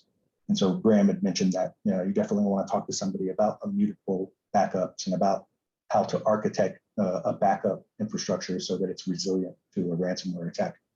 This is the difference between being down for a couple days, maybe. And I say that unfortunately it's longer than that. Most customers who get hit with this, even with restoration, typically weeks. I see customers down. And a really interesting what we've seen in the customers that do end up negotiating for a decryption key. Graham had mentioned how quickly the ransomware can encrypt data. It doesn't work the same way. And so a machine that took 30 minutes to encrypt can take days to decrypt. It's become, this is why the recovery is never as fast as we think it's going to be, and why oftentimes it takes weeks to get the business back to usual if you don't have backups to restore. If you have to restore from a decryption key provided from an attacker, it's going to take way longer than restoring for backups. Now, when it comes to managing incident, this is probably what I do for 90% of my customers. All my customers have smart teams and skilled teams that are good at what they do, but most of them are not in the business of going through an incident. So knowing who you're going to call, knowing how, if it's a third party, how they can help you through the incident, what they can do to help manage the incident. Number one is it needs to be very customized to your business and what matters most to you. Graham had mentioned the risk appetite. This is really important when it comes to having a third-party vendor. Make sure that if you do have a retainer, that you've talked to your incident response team, you know who's assigned to your team, you know who's on call. All these things are really important. And we've seen oftentimes the mobile and secondary phone numbers being the primary way we communicate for the first week or so after a ransomware incident. Office is down and chat is down and everything's down, email's down. And so the secondary phone numbers are very important to make sure you have everybody's mobile number and secondary numbers. Obviously, there's the immediate response and containment, making sure it doesn't spread. And so quite challenging, most organizations in their incident response plan, it says if they have ransomware, they're going to isolate the network. But when I go in and do tabletops, there's oftentimes not a really good plan of how to separate distinct business units or how to separate geographies. That's really important when it comes to the immediate response. You're going to, I guess the one good thing about ransomware is right away when you have it, because you're going to start seeing the pop-ups and data's encrypted and you get lots of user calls. But being able to stop that spread, being able to understand what accounts are being used and how it's spreading laterally through the network, usually that takes a third-party forensic or incident response team. And so making sure you know who you're going to call when the incident happens and that team is ready to respond is one of the most important things that you can do. And unfortunately, preparing for litigation. And so most of these incidents result in some sort of litigation, whether it's litigation between you and other third parties that you work with, or litigation between you and your customers. Unfortunately, most of these incidents do result in lawsuits. And so making sure that you're prepared, ready, collecting evidence, and documenting the correct way is a very important aspect to this. Do I have it on it? Privilege. And so privilege is quite the thing. I would say most of my incidents, I work through counsel. So I'm working with your third-party legal counsel on behalf of you. And the intent behind that is to maintain some kind of privilege. I'm definitely not a lawyer. Don't want to be a lawyer. I love what I do. But we're seeing more recently, especially over the last 12 months or 12 to 18 months, that what we think is appropriate for confidentiality and maintaining privilege, that it really isn't holding up in court. And so a lot of times all the emails and all the texts and everything when it comes to the lawsuits are essentially fair game. And so that's something you definitely want to talk with both your internal general counsels and your outside counsels of how we plan to maintain privilege and what steps we need to take in the beginning of an incident to make sure that the incident is covered and privileged. It'll be very important to you if litigation pops up. So after the incident, definitely need to understand what happened. I don't see enough customers do lessons learned. And so depending on the criticality of an incident is usually how I like to structure lessons learned. And so if we've had a critical incident within 24 hours after a critical incident, we should be having an after action review so we can talk about what we did well and what we did wrong. And then for high and medium and low incidents, an appropriate time frame, a week later, a few days later. With the critical incidents, it's really important to sit down, and as soon as the dust settles and everybody has some sleep, to talk about what we learned and what we can do different. Root cause is often really hard in ransomware, challenging, I should say, in a ransomware incident to tell a customer what happened. Because when I show up, essentially everything's encrypted. Your main priority as a business is getting back to business. And so there's oftentimes not an opportunity to collect all the evidence that we need to collect to understand actually how the incident happened. Did it happen through an RDP connection? Was it a piece of malware? Was it a phishing campaign that was successful? Very challenging to identify the root cause in a ransomware incident, but very important, because if you don't identify the root cause, it's just going to happen again. Depending on how the backup architecture, how resilient the backup architecture was, you know, I see a lot of money invested in backup architectures after a ransomware incident, and it's nothing that my clients don't already know about. It's things that are maybe on the roadmap to get improved or get enhanced, and the ransomware incident just moves that along a little faster. But I see quite a bit of effort and money expended after the fact, and it would seem obvious to me that it's more expensive to fix this after the fact than probably get in there and fix it and get an assessment of your infrastructure and start taking the right steps to make sure that we're ready. Communication is very important, right? Your email is probably going to be down in a ransomware incident. So how are you going to communicate with your customers, and how are you going to pay bills and pay your employees? All these things are come up during an incident. And we really like to see communication templates, if you will, sort of pre-positioned letters that have general information. And these letters should be for internal employees, or external vendors and customers. So if you haven't spent the time to at least think about how you might let your customers and vendors know that you've experienced a ransomware incident, or that there's some sort of technical issue. Again, before the crisis is definitely the time when you want to talk about this. And all of these things, Graham mentioned that there's, you know, I wish there was one tool, because I would come up with it and I'd sell it to everybody, but there is no one tool. And even when it comes to incident response, there's no one piece of the incident response program that is most important. This is the Kodolsky Security view of a mature incident response program. I think the most important part is at the bottom, the continuous improvement. But the overall incident response program should really have something that looks like these phases, from assessment and design and training of the team, to testing of the security controls and detection capabilities that you have, to your capabilities to respond and remediate after an incident.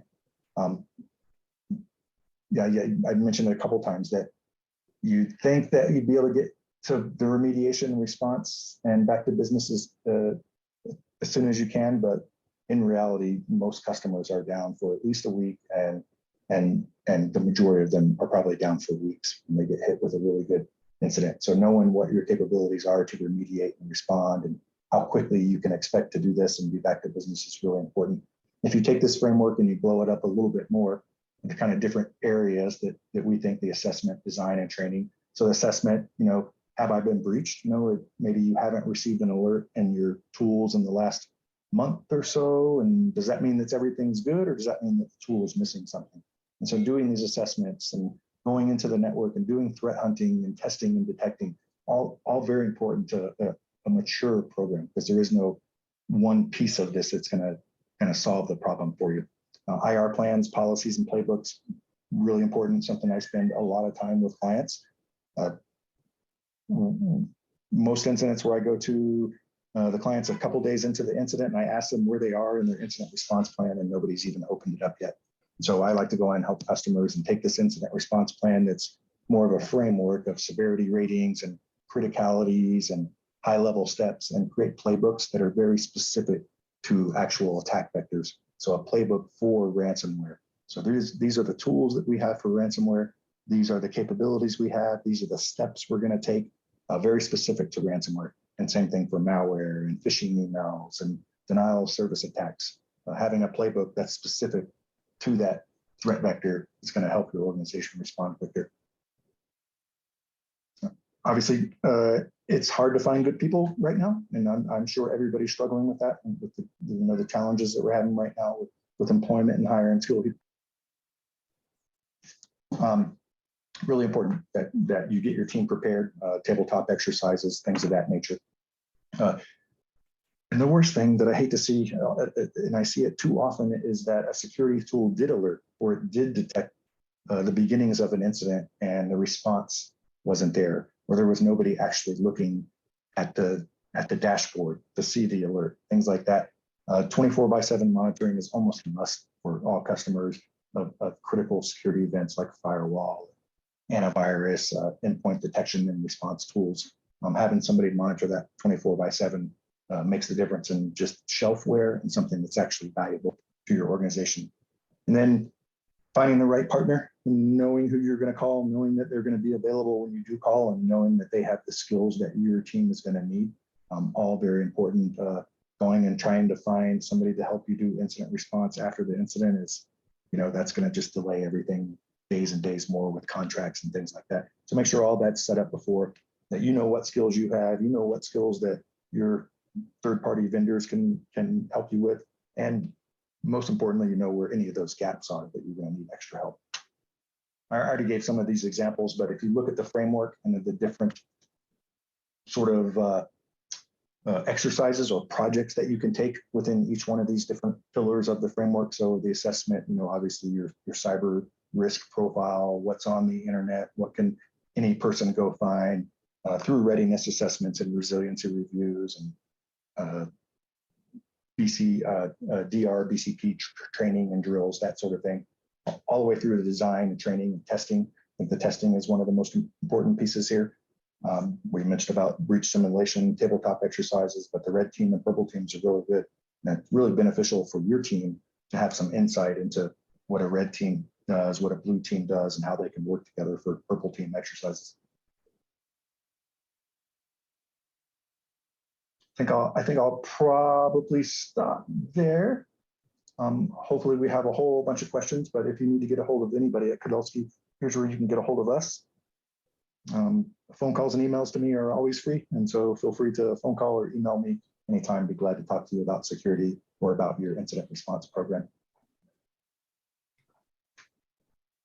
Nice. All right. So thank you, Daryl. Thank you, Daryl, for that insightful information on, of course, managing the incident response. We're talking surviving social engineering and ransom attacks.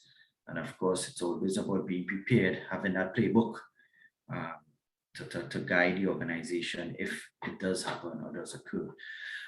So that being said, we're going to jump right into our last presenter for today, Mr. Anish Bechu of the Trinidad and Tobago Cybersecurity Response Team.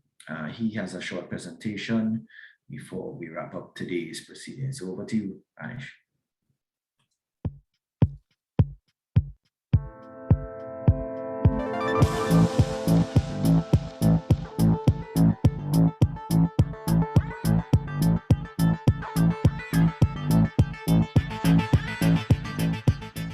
Mr. Anish Bechu, Cybersecurity Analyst at Trinidad and Tobago Cybersecurity Incident Response Team.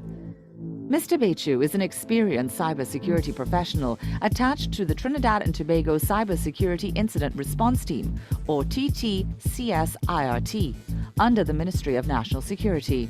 His duties vary from incident response, vulnerability and threat monitoring, to cybersecurity assessments of government systems and infrastructure. Mr. Bechu graduated from St. John's University in New York with a BSc in Cybersecurity Systems and a Master's of Business Administration in Information Systems and Decision Science. He is also a member of the Cybersecurity Industry Advisory Board at St. John's for their BSc and MSc programs. Let us welcome Mr. Bechu.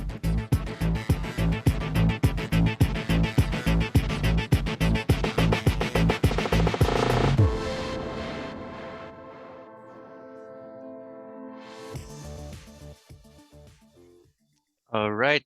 Good afternoon, everyone. Can you all see my screen and hear me okay?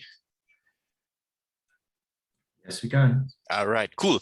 Right, so I'm going to do this really quickly, right? Try to keep this as short as possible. And a lot has been said so far, so I'm going to try not to duplicate what has already been said, and we're going to look at things in the local context. All right, because I think this is where we'll see value for the local persons. So let's go. Right, so quickly going to touch on who the CSIRT is if you haven't heard about us before. All right, we're going to touch on the top threats to Trinidad and Tobago, right? Specifically what we've seen targeting Trinidad and Tobago organizations, the top attack vectors that those threat actors are using to attack us. We're going to look at some national statistics as it relates to those vectors, as well as ransomware and phishing. And last, we're going to touch on some of the latest advisories we've put out, and some things that you all probably should read from us when it comes to securing yourself and preparing for these threats, right? Right, so a little bit about the TTC CERT. I know it's a very long name, right? So we're based out of the Ministry of National Security. We were born out of the National Cybersecurity Strategy of 2012. And these are some of our rules and responsibilities, right? So alerts and warnings, incident response, awareness building and training, security audits and assessments, business continuity. We've recently ventured into the space of secure architecture development and design, policy development, and the security assessments is also new. All right, so in rolling forward, these are some of our international partners. So when you contact us with an incident, we have a very vast network of people that we could tap into to potentially get assistance, right? We have, with our local partners, so the TTPS Cybercrime and Social Media Unit, iGov, and with CARICOM Impacts.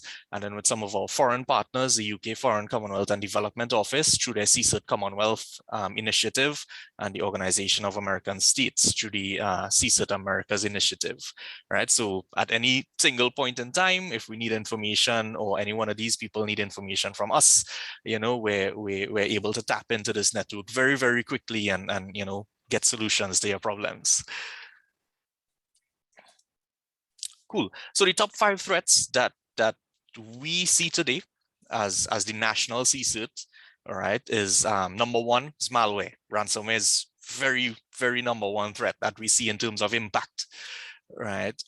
Social engineering, including phishing, closely followed, malicious insiders, data leakage, and good old-fashioned hacking. All right. I don't know how many of you recognize the little picture down below. This one by Vanda de God. That's actually the ministry. That's how the Ministry of National Security's website looked back in 2019 for a few hours when it was defaced, by good old-fashioned hackers. Right. So the top attack vectors that we see malicious actors using against local organizations is the exploitation of vulnerable systems, system vulnerabilities, particularly firewall and those gateway devices, those edge devices, and your email systems. And we're going to get into that a little bit once time permits. And the next one is phishing with malicious attachments, trying to harvest your credentials, trying to get you to give up information about your organization that you really shouldn't be giving up. And well, the last one is compromised user credentials. And I have a very nice statistic on that one that we're going to come up to. All right. And I'm glad that Daryl mentioned the RDP and exposed remote desktop in his presentation, and I quickly put together this slide, right? Is because as it stands right now, I just checked like 10 minutes ago during Daryl's presentation, we have 163 directly exposed to the internet RDP devices in Trinidad and Tobago. All right, this is across our entire IP space. These are 163 different IP addresses belonging to possibly 163 different organizations that have decided that their best course of action is to expose their critical systems directly to the internet. And we try to work with organizations to get this fixed, but it's always an uphill battle. Going forward, all right, government email accounts that have been found in third-party breaches over the past, I think it's 10 years this metric is for, right? That is gov accounts plus usernames and passwords that have been found in these breaches, and it's over 2,600 instances, Ransomware as it happens or as it pertains locally, these are some of the big ones that have happened, that we can confirm have happened, right? And you know, the associated risk with them. So Doppel Palmer, Ravel, I think we all know that one without saying the name, right? Phobos Makeup and THT. It was so bad at a point in 2020 that ourselves as well as iGovTT had to put out a joint advisory for the entire government as to how we should protect ourselves. And I'm going to share that advisory with you all. It's at the link below, and then I'm going to share the newer one a little bit later down. So we're going to skip past a few of these slides because I want to be quick. I know we're short on time, and we're going to look at this one. All right. Everybody has nice fancy email servers. Some of you know 365, some of you local, some of you have your own Exchange, right? Microsoft had a vulnerability in Exchange, I think it was last year, that not many organizations patched. You know, we had 63 organizations affected, and 2 organizations actually led to compromise, one of which where ransomware was deployed, right? Because you didn't update your email server in time, so the threat actors got in, took over your network and deployed ransomware on your network. Right? I'm gonna skip that. Right. So the national advisories that, like, this is what I think you all should read from us, because it's very, very important. It gives a pretty decent picture of how the threat landscape looks overall. Right. The first one is you all might have recognized this one. This one came out directly from the Ministry of National Security. It's warning of an increased cyber activity in the region. And again, it goes into to highlight ransomware, phishing, malicious insiders as some of the top things that the region is facing right now, and specifically Trinidad and Tobago. And the second advisory is our joint cybersecurity advisory on ransomware that we sent out alongside the TTPS and iGovTT. And what this advisory went into doing, it actually gave 3 things came out of this advisory. And the first one is a ransomware prevention guide. The second one is our ransomware response checklist. And the third thing that this advisory had attached to it is the emergency contacts in government, right? So how do you get in contact with the TTC CERT? How do you get in contact with the TTPS Cybercrime and Social Media Unit? And in the case of your government entity, how to get in contact with the security section in iGovTT, right? So I implore you guys to take a look at this this advisory, because it lays out a lot of good things for you. And you know, the reason why I'm not going into the technical details is because I think it's been very, very well covered in the previous presentations, right? So how the prevention guide basically broke us down is you know, be prepared, make sure you're taking your backups, you know, the 3-2-1 rule, all that fun stuff. Your ransomware infection vectors, so internet-facing vulnerable devices, patch your things, all right? Phishing, precursor malware that's already existing that attackers now exploit. Third parties and managed service providers, because you know you're handing control of your security to somebody else who may not necessarily do the work that they're supposed to do, which we have seen many times in the local context, right? And general best practice and hardening guidance, right? So with that being said, I would like to wrap up. I know I just want to keep this short because I know the timeline is, I know time has expired, right? So keep in contact with the TTC CERT. This is my email address. You're always welcome. If you have any questions, hit me up right there. If you want to subscribe to our mailing list to get alerts, advisories, and warnings from the National CERT, you could go to that link there. I'm going to post the link in the chat right after this, and you can subscribe for alerts there. All right. So thank you very much for giving me a time this afternoon, and I look forward to your questions.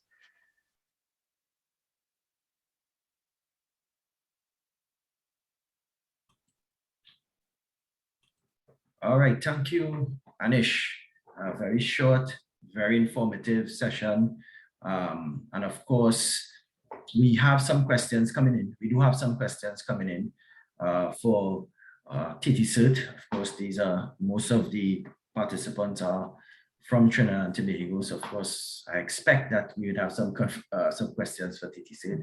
Will try my best. Right. The first one, I have a long wish list for a cybersecurity resource to have a better insight to news, activities, capabilities, opportunities, and resources for IT cybersecurity professionals to turn to as it pertains to Trinidad and Tobago. T&T Computer Society is the closest yet furthest thing I am aware of, and that's only because a mentor of mine mentioned them many years ago when we were apparently at the, so will or can the TTCert publish and maintain such a resource? Right, so I could answer that question in two directions. So just a little bit of background. I'm also a member of the Trinidad and Tobago Computer Society, right? So representing here as well. By subscribing to our mailing list, you would be getting that feed of, okay, threats that are coming out locally, things that you should be looking at. Also, we put out tips as, things for career development and stuff like that.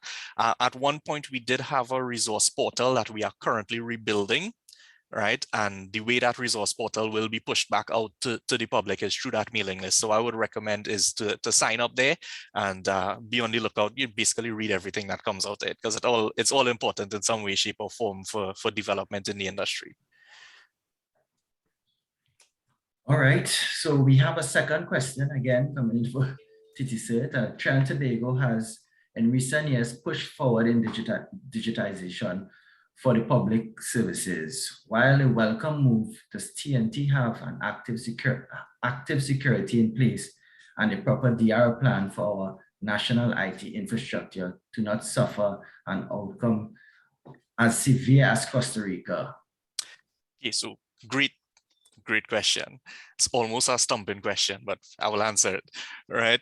The Ministry of National Security, along with our government partners, recently completed a National Cybersecurity Risk Assessment, or a National Cyber, what we call our NCRA, right? This is where we looked at critical systems across Trinidad and Tobago, public sector and private sector, to get a gauge of where we're at and what we're missing and what is going to take to get us where we're at, right? So we are in the process now of putting together these various pieces of policy and legislation and thing to get us to that point. This is, in conjunction with the Ministry of Digital Transformation, in conjunction with iGovTT, and trying to get us to a point where we could say that we have national policies. To some extent we have got policies, right? But the only thing national right now is the National Cybersecurity Strategy, which we're working to update hopefully by the end of the year to put out a new version.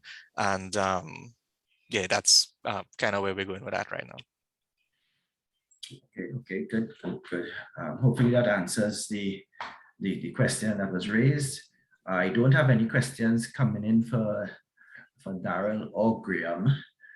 So now is your chance if you do have any questions. If not, I'd like to take the opportunity to thank all of our participants who joined our webinar today on shaping the future of cybersecurity. I'm sure based on all the presentations today, you would have some takeaways. Of course, the main message is creating awareness across for all organizations, of course, creating a culture and changing the culture within the organization to build up resilience to all threats within your organizations. Of course, if you have any questions or concerns or just want to have a conversation, you can reach out to us, Precision Cybertechnologies and Digital Solutions. You can find us at www.precisioncyber.com. or info@precisioncyber.com.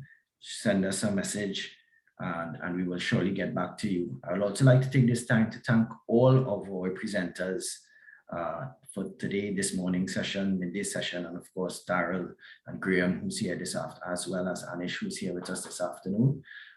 Some very well put together, and if you realize that all of the presentations speak to that awareness and building a change in the culture to create policies and be prepared and resilient to these cybersecurity threats. So without further ado, I'd like to thank each of you, all of the participants again for joining us. And of course, we do have your contact information and we'll be sure to share today's recording, as well as further webinars that we are going to host in the near future. So do enjoy the rest of your afternoon, and thank you very much for joining us again today. It was a pleasure.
Thank you.